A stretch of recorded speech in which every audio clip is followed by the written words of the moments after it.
በስመ አብ ወወልድ ወመንፈስ ቅዱስ አሐዱ አምላክ አሜን። ልጆች እንደምን ሰነበታችሁ? ደህና ናችሁ? አሜን። ይህችን ጊዜ ለሰጠን ቸር መሐሪና ሩኅሩኅ አባታችንና አምላካችን ቅዱስና ሕያው እግዚአብሔር ምስጋና ይድረሰው። ባለፈው በክፍል 80 መንፈሳዊ ታሪካችን መጽሐፈ መሳፍንት ምዕራፍ 16 ላይ የሶምሶንን ፍጻሜ ተመልክተናል። እስራኤልን ነፃ ያወጣል ተብሎ በእግዚአብሔር ታላቅ ኃይል የተሞላው ሶምሶን ካልሆነ ቦታ ውሎ መዋረዱን፣ ሁለቱን ዓይኖቹን አጥቶ በእስር ቤት እህል ፈጪ ሆኖ መኖሩን፣ ፍልስጤማውያንም በጣዖታቸው በዳጎን ቤተ መቅደስ በሶምሶን ላይ እንዴት ይዘብቱበት እንደነበረ፣ እርሱም ወደ እግዚአብሔር አንድ ጊዜ ብቻ ኃይሌን እባክህ መልስ በማለት በጸለየው ጸሎት ኃይሉ መመለሱን፣ የቤተ መቅደሱንም ሁለቱን ምሰሶች ከስሩ ገፍቶ ቤቱን በማፍረስ ራሱን ጨምሮ ብዙ ፍልስጤማውያንን መበቀሉን፣ የሶምሶን ወንድሞቹም መጥተው አስከሬኑን ወስደው ከአባቱ ጎን መቅበራቸውን ተመልክተን ነበር።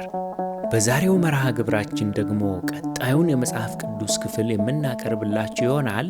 አምላካችን ቅዱስና ሕያው እግዚአብሔር ያስተምረን።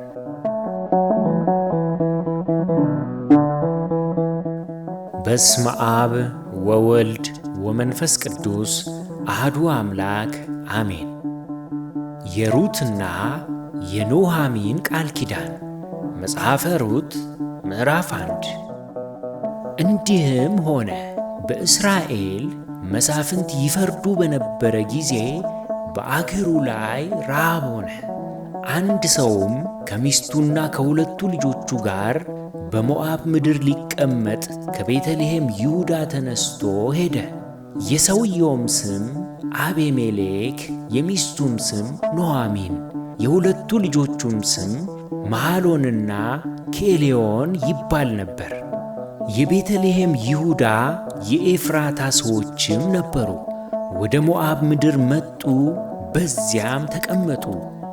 የኑኃሚን ባል አቤሜሌክ ሞተ፣ እርሷና ሁለቱ ልጆቿም ቀሩ። እነርሱም ከሞዓባውያን ሴቶች ሚስትን አገቡ። የአንዲቱ ስም ኦርፋ፣ የሁለተኛይቱም ስም ሩት ነበረ። በዚያም 10 ዓመት ያህል ተቀመጡ። መሐሎንና ኬሌዮንም ሁለቱም ሞቱ። ሴቲቱም ከሁለቱ ልጆቿና ከባሏ ተለይታ ብቻዋን ቀረች። ልጆች፣ የዚህ ዓለም ሕይወት እንዲህ ነው።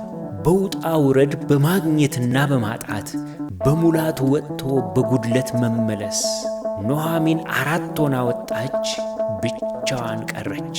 ይጦሩኛል፣ ይቀብሩኛል ያለቻቸው የዓይን ማረፊያ ልጆቿን፣ የሕይወት አጋር ባለቤቷን አጣች። ኑኃሚንም በሞዓብ ምድር ሳለች እግዚአብሔር ሕዝቡን እንደጎበኘ እንጀራም እንደሰጣቸው ስለሰማች ከሞዓብ ምድር ልትመለስ ከሁለቱ ምራቶቿ ጋር ተነሳች። እርሷም ከሁለቱ ምራቶቿ ጋር ከተቀመጠችበት ስፍራ ወጣች። ወደ ይሁዳ ምድር ሊመለሱ በመንገድ ሄዱ። ኑኃሚንም ምራቶቿን ሂዱ፣ ወደ እናቶቻችሁም ቤት ተመለሱ፣ በእኔና በሞቱት እንዳደረጋችሁ እግዚአብሔር ቸርነትን ያድርግላችሁ፣ እግዚአብሔር በየባላችሁ ቤት ዕረፍትን ይስጣችሁ አለቻቸው። ሳመቻቸው፣ ድምፃቸውንም ከፍ አድርገው አለቀሱ።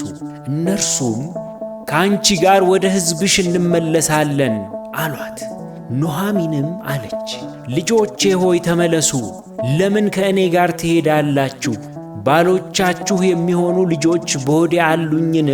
ልጆቼ ሆይ ተመለሱ፣ ባል ለማግባት አርጅቻለሁና ሂዱ። ተስፋ አለኝ ብል ዛሬ ሌሊት እንኳን ባል ባገባ ወንዶች ልጆችንም ብወልድ እነርሱ እስኪያድጉ ድረስ ትቆያላችሁን? ስለ እነርሱስ ባል ማግባት ትተዋላችሁን?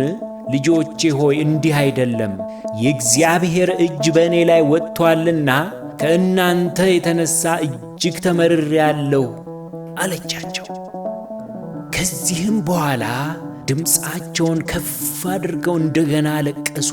ኦርፋም አማቷን ሳመች፣ ሩት ግን ተጠጋቻት። ኑኃሚንም እነሆ ባልንጀራሽ ወደ ሕዝቧና ወደ አማልክቷ ተመልሳለች፣ አንቺም ደግሞ ከባልንጀራሽ ጋር ተመለሺ አለቻት። ሩትም ወደምትሄጂበት እሄዳለሁና በምታድሪበትም አድራለሁና እንድተውሽ ከአንቺም ዘንድ እንድመለስ አታስቸግሪኝ። ሕዝብሽ ሕዝቤ፣ አምላክሽ አምላኬ ይሆናል።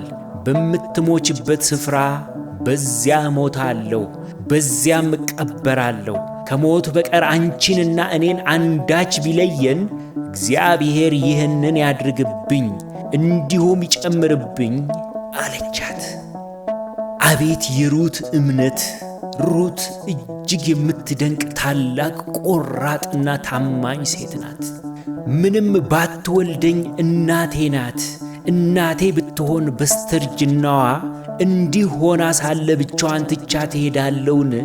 ስትል እስከ ሕይወቷ ፍጻሜ ድረስ ልትጦራት ወሰነች። ወገንሽ ወገኔ፣ ሀገርሽ ሀገሬ፣ አምላክሽ አምላኬ ነው አለች። በእውነቱ ይህ የደግነት የኃላፊነትና የመታመን ጥግ ነው። በሰውኛ አስተሳሰብ ሩት ከኑኃሚን ጋር በመሆኗ አንዳች ልትጠቀም አትችልም።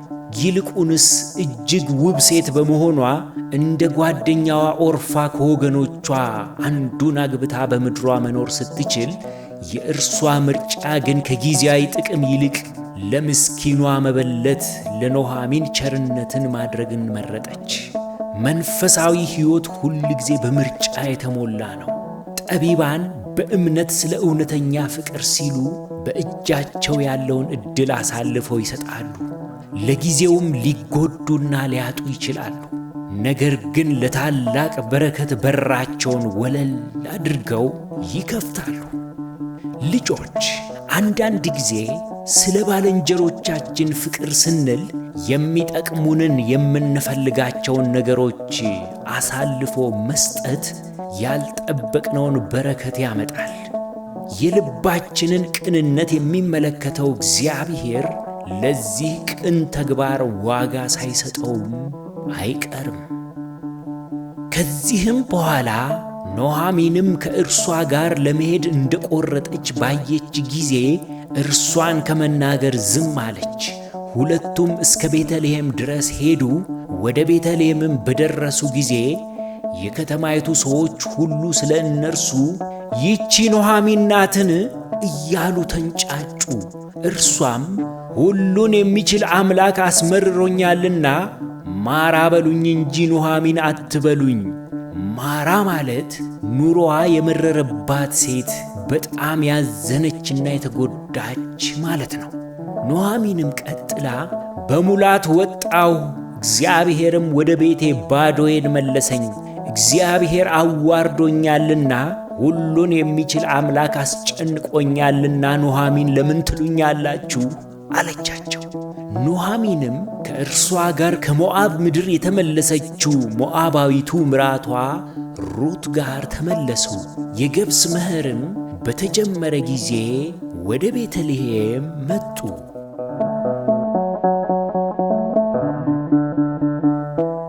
ልጆች፣ የሚያሳዝን ታሪክ ነው አይደል? አዎን፣ ኑኃሚን እጅግ የምታሳዝን ሴት ናት። ብዙ ሆና ወጥታ ባዶዋን መመለሷ ይገርማል፣ ያሳዝናል። እስኪ አሁን ደግሞ ከትምህርታችን መካከል የመወያያ ጥያቄዎችን እናቀርብላችሁ። በጥያቄዎቹም ላይ ተወያዩባቸው። ወላጆችም እባካችሁ ለልጆቹ ጥያቄዎቹን በማብራራት እርዷቸው። የመጀመሪያው ጥያቄ የኑኃሚን ባለቤትና የልጆቿ ስም ማን ይባላል? ኑኃሚንና ቤተሰቦቿ ከየት ወደ የት ሄዱ? ለምን? የኑኃሚንን ልጆች ያገቡት ሁለቱ ሴቶች ማንና ማን ናቸው? ኑኃሚን ወደ ሀገሬ ልሄድ ነው ስትል ሁለቱ ሴቶች ምን አሉ? የሩት ቅን ተግባር ወይንም ደግነት ምንድን ነው? ከዚህ ታሪክ ምን ተማራችሁ? ልጆች፣ ከዚህ ታሪክ የምንማረው ትምህርት የሰው ሕይወት በደስታና በሐዘን፣ በከፍታና ዝቅታ፣ በማግኘትና በማጣት የተሞላ መሆኑን ነው። ነገር ግን በዚህ ውጣ ውረድ ውስጥ በእግዚአብሔር ላይ ያለን እምነት፣ ተስፋና ፍቅር ፈጽሞ ሊለዋወጥ አይገባም። ምክንያቱም በማጣት ወይንም በጉዳት ውስጥ እግዚአብሔር ምን ታላቅ ነገር ሊሰራ እንደፈቀደ አናውቅምና። ስለዚህ ሁሉን ለበጎ ነው ብሎ መቀበል እጅግ አስፈላጊ ጥበብ ነው። የሩት የሕይወት ምርጫና እምነቷም እጅግ ድንቅ ነው። ሀገሯን፣ ወገኗን ትታ ከሞዓብ ጣዖታት የእስራኤልን አምላክ እግዚአብሔርን መረጠች። ይሄ ማጣት የመሰለው ምርጫዋ ታዲያ በቀጣዩ ታሪክ ውስጥ እንዴት ላለ ታላቅ ማዕረግ እንደሚያበቃት የምናየው ይሆናል። ስለዚህ ከዚህ ታሪክ የምንማረው ትምህርት ቢኖር ከራስ ፍላጎትና ጥቅም ለሌሎች ሰዎች በቅን ማድረግ ለታላቅ በረከትና በእግዚአብሔር ፊትም የከበረ ተግባር መሆኑን ከዚህ ታሪክ ተምረናል ማለት ነው። የዛሬው መርሃ ግብራችን ይህንን ይመስል ነበር። ያስተማረን የመከረን የአባቶቻችን የቅዱሳን አምላክ የእኛም አምላክ ቅዱስና ብሩክ ልዩ ሕያው እግዚአብሔር ምስጋና ይድረሰው። የእግዚአብሔር ቸርነት፣ የእመቤታችን የቅድስት ድንግል ማርያም ማላጅነት፣ የጻድቃን የቅዱሳኑ ሁሉ ተራዳይነታቸው አይለየን። ወስብሃት ለእግዚአብሔር።